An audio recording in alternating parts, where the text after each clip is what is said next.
So let's carry on, and we are now looking at section 1.3 and 1.4 of Griffin's On Human Rights, Chapter 1. So remember, we're still talking about the incomplete idea of human rights. Remedies. Man, if the term is that bad off, just dump it. Why not get rid of it? Like if human rights, if we can't agree, like the intention is thin, the extension is all over the map now. Like it's just so broad that we can't even tell. Like maybe the fuzziness is it's just so fuzzy. Maybe we should just dump it. Why don't we just get rid of it? And he thinks, yeah, like in principle you could, but he's not in favor of that. Because basically he says that it's not necessarily it's not the case, for instance, according to Griffin, that human rights is like at the base of the system of morality. Now that's a debatable point, but he doesn't think it is. He thinks that there's like some people argue that all of morality should be derived out of rights. Okay, so there are philosophers who want to drive home the point that oh no, human rights, that's the foundation. That's the most important kind of concept in morality, that everything's based on human rights. Now that's an old one. Marx goes after that one. He thinks it's kind of an overemphasis of individuality, because if you base all your morality on the notion of a right, of a human right, remember you're basing all of your notions, you're basing all of ethics then, all of morality on the idea of an individual, right? So if that's what you want fundamental in your, shall we say, in your philosophical furniture, your ontology, more technical, your philosophical ontology is that everything's going to be derived on the basis of the presupposition that individuals are first and primary. Then that lends itself to a human rights or a rights kind of basis for the system of morality. But if you think well, no. Rights might not be a good way to go, because I don't think the human individual is the primary. Maybe the community or marriage, or there's the family, right? There's been all kinds of things that have been proposed as the fundamental or class, right? Think about Marx. The class is the most important thing. So the notion of a human right would not in those systems work that well with the ontology, right? The fundamental furniture of those systems. So always keep in mind when a philosopher starts, right, he or she has got something presupposed in mind, and the fact that he doesn't think you can drop it, shows that there's some importance to the notion of it, and it's probably connected, as we will see, with some kind of presupposition, an ontological presupposition. But more on that a little later. So, but nonetheless, it's not the most fundamental in the moral structure. It's a mid to low level concept. It's not clear exactly what he means by that. And remember, as I've mentioned in previous videos and in a variety of my videos, sometimes philosophers, just like a novelist, stuff will be going on that you'll be thinking, I'm not sure what he's saying here. I'm not sure what she's doing with this. Hang on, keep reading. It'll become a little clearer. So we'll have to wait a little bit so some of this stuff unfolds. But Griffin doesn't think that human rights are at the base of the moral system. But so he worries though, right? Okay, so he worries that if we do jettison the notion of human rights, and even if we replaced it with basic rights or something else, we might end up thinking that these rights are that a human right, or this, if we got away from human right instead of grounding it in the individual in virtue of being a human, if we moved away from that and moved towards something that sounded more political or legal in virtue of being a member of a community, or in virtue of the community, or whatever, if we started to talk about rights in that sense, he thinks that we're going to eventually lose the idea that was part of the secularization, that while we didn't have a big metaphysical underpinning to the notion of a human right, we still regarded it as something a little bit deeper or a little bit more fixed, or not something that was simply the product of a convention or something, some political system, right? And he thinks if you jettison the notion of human rights and replace it with some other way of talking about it, people are going to think of it as less dare I say it, the less real than Griffin thinks it truly is. Okay, so the way we talk about rights is important. Yeah, and if you start talking about rights just in the sense of purely a political context, well, then people will start thinking, well, I guess once that political context is gone, then that's it. And you can hear when some people do, talk about inherent rights. They don't want to talk about rights as in they were granted rights. No, those are inherent. We come to the table with those rights. We didn't get those rights at the table. So that's the thing that's I think in the back of what Griffin is saying when even though it's not right at the base of the system, it's not a good idea to replace the term human rights with something else. And so, and again, we just don't want to lose that kind of quasi-metaphysical underpinning. And he's going to talk a little bit more about what he thinks it is, but he does think it's more than just something that we just cook up. So in the end, human rights is, and he thinks it's just too established, right? It's that old argument of, okay, you can't get rid of it. It's not a good, you could theoretically get rid of it, but practically it's not a good idea. And practically it just wouldn't work if you tried to get rid of it. So our only reasonable option, keep it, develop it, figure out, give it more determinacy. And again, we've seen, that he says over and over again, I want to keep this concept, I want to make it more determinate. Okay, so on the way to making it more determinate, he does this stop off of what do we mean by making it more determinate? Well, there's two ways that people have looked at it. And in section 1.4, substantive versus structural accounts of human rights. This sounds a lot more abstract than it is, but many philosophers do try to explain.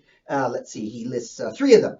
Joel Feinberg, Richard Dworkin, and Robert Nozick, that they are essentially in the camp of structural accounts. So they give a structural account of what a human right is, not necessarily a substantive one. However, this dichotomy is not watertight. It's kind of a little bit fuzzy. So no account is purely substantive and no account is purely structural, but they tend to lean more one to the other. So the like Dworkin and the gang, according to Griffin, they're more structural accounts, but he thinks that they all have a little bit of substantive elements. Okay, but what does this even mean, right? This structural versus substantive. What are we talking about? Well, let's start off with a very simple example to get you going. And when I tried to talk about determinacy and concept, I use the concept chair.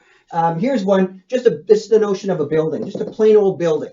And two accounts of that building. One, again, this is not watertight stuff, but it gives you a feel for what these thinkers are talking about. And then we'll look at the concept of rationality. So we'll go from a very concrete one to a little bit more of an abstract one. And that'll give you enough sort of mental ammunition to figure out better what's going on in Griffin's discussion of this dichotomy vis-a-vis human rights. Okay, so if I think about a building, think about just a regular building like a house. It doesn't matter, or an office building. A structural account of the building would tell you, pretty abstract things. And remember, to abstract is to take from and leave behind. When you abstract from, I abstract the shape from an apple, which means I think about the shape. But an apple isn't just its shape. It's all these kind of sweetness and a texture and a color and all that stuff. But I'm abstracting from it. So I can give you an abstract account of an apple by saying it is round. And maybe a little bit more, I might say it's a sphere. That's actually a better way to put it. It's spherical, right? Or roughly spherical.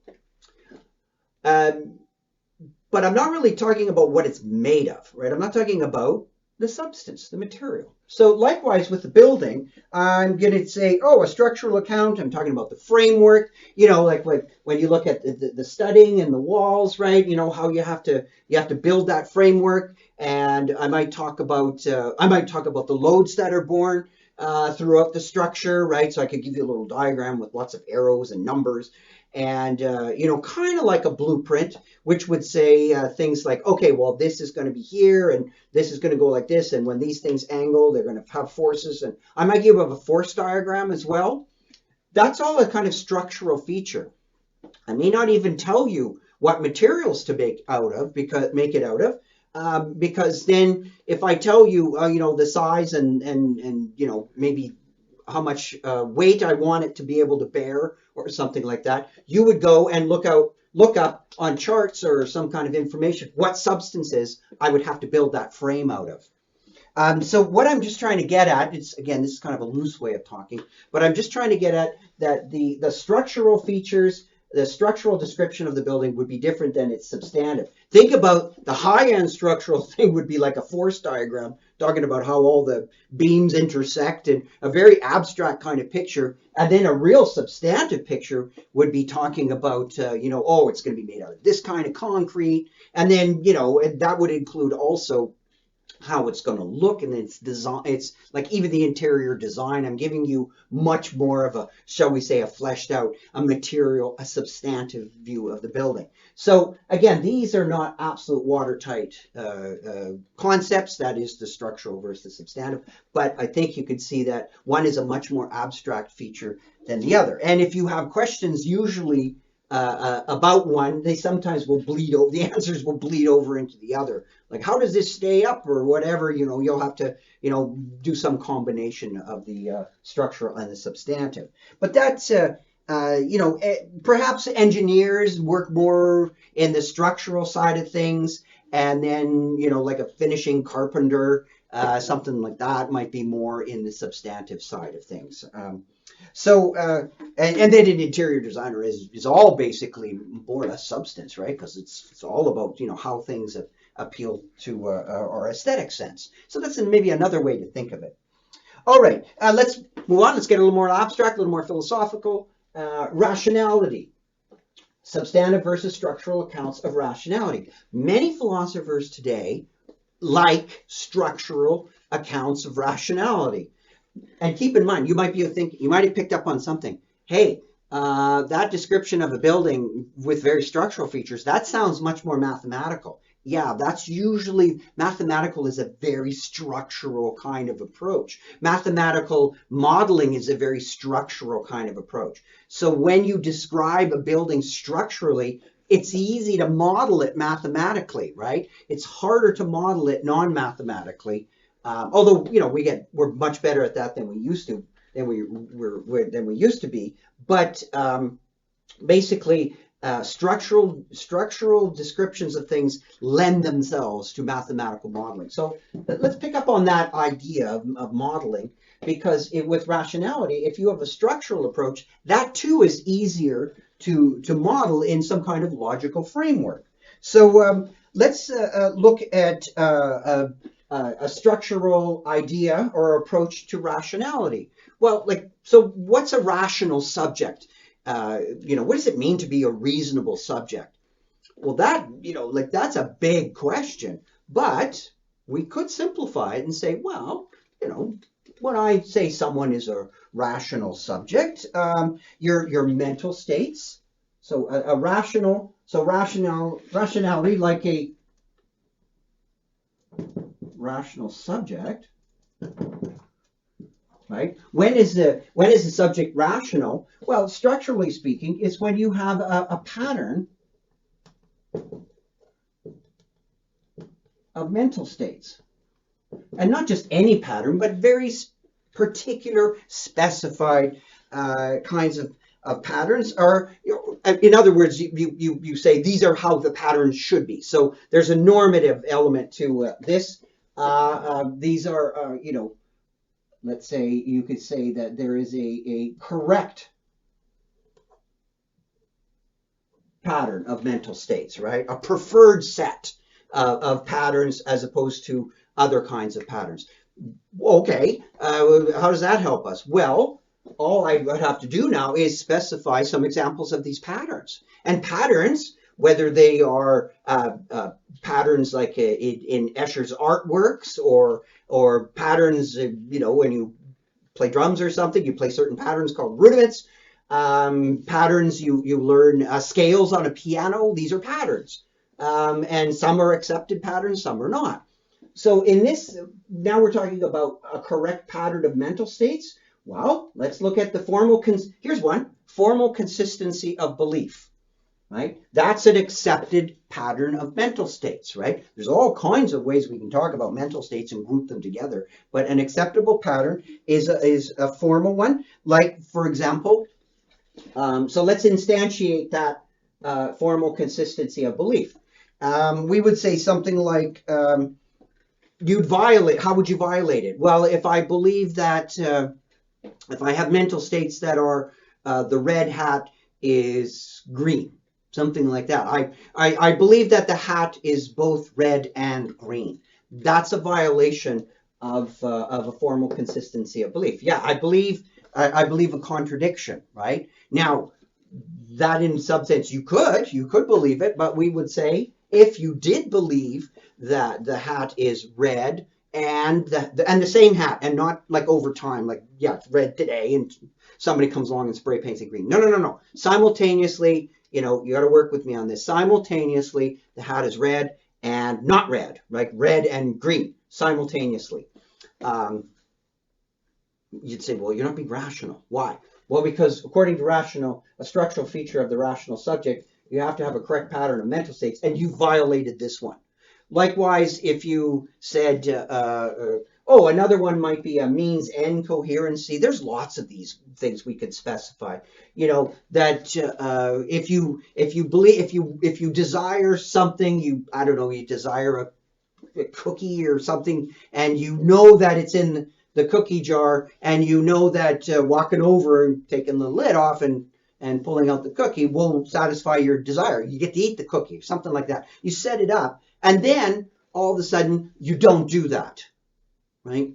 Wait a second. You said you desired the cookie. You knew how to get it. You were able to get it, right? That there's nothing blocking you. Okay, like we're trying to simplify it, right? So all things considered, if you desire something, and you know how to get that something, and let's say there's not some overriding thing like I want a cookie, but I have a condition that if I eat a cookie, it'll throw my blood sugar off or something. No. We're just talking about just in a sort of a pure kind of logical sense, right? That these things are all satisfied. Well, then a rational subject would eat that cookie, right? A rational subject would do that. Or if you just said, I loaded all the dishes into the dishwasher, and then I with the idea of I wanted to wash the dishes, and I knew that turning it on would wash the dishes, and then I just flatly refused to turn it on. And you'd say, but you know that turning it on is necessary to getting what you want, and but you're still, well, you're not being rational. Okay, so we could come up with lots of these. That's basically a structural approach. So you're ordered in the right way. These are but notice I gave you concrete examples. These themselves don't have concrete elements. The structural approach is very abstract, right? So I'm fleshing them out, right? And I kept saying you got to work with me and all that. So I'm adding things in to talk about them. But the purely structural features are just that. They're very logical. And if I wanted to go to the next step, we could write these out in a logical format, like with little squiggles and letters and all that kind of stuff that logicians like. And if you think, oh, squiggles and letters, logicians, hey, mathematical modeling. You can model rationality, and that, of course, is very, very popular, is trying to come up with rational models. Economists love rational models of people, of self-interested agents, right? Because that's how they make their predictions on where economies are going to go. And well, that's notoriously difficult to do and problematic. So it's very easy to do this sort of mathematical modeling, but Griffin's point is that these kinds of ways of modeling things, they're overly mathematical and they're missing things. So, if you look at some of the examples that Griffin points out, namely, let's say with which author? I think it was Robert Nozick at the end when he was talking about side constraints, right? And you don't structurally, a right is a kind of side constraint, and you don't violate a side constraint unless you have a catastrophe or something like that. So you could write that, structurally rights are, things not to be violated in case of a catastrophe. Well, the substantive part would be, what's a catastrophe? You got to add some kind of content to really make this work. So in this sense, Griffin is saying we've got to move away from this and go more towards the substantive. Sometimes people say away from a thin description to a thick one. So what's a thick description going to look like? See you next video.